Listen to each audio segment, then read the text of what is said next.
আসসালামু আলাইকুম আমার ভাই ও বোনেরা, এই গাছটা আপনারা চিনছেন? এই গাছটা মানবদেহের জন্য খুবই উপকারী এবং এই গাছটার পাতা বা এই আগাল এবার যদি আপনারা খাইতে পারেন, এই যে এই আগাল এবার যদি খাইতে পারেন 100% আপনাদের উপকার হবে। এই যে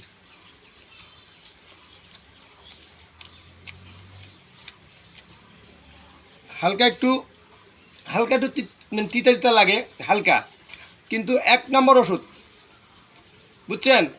আমি ইয়াতে আপনাদের গাছের নাম লিখে দিচ্ছি, কোনো ধরনের সমস্যা না হয়। এই গাছটা আপনারা চিনি রাখেন, এই যে গাছের পাতা, হ্যাঁ, কিছুদিন আগে ভাঙছি তো, এই জন্য মানে এই অবস্থা রয়েছে, বুঝছেন? মানে একটু মনমরা হয়ে আছে।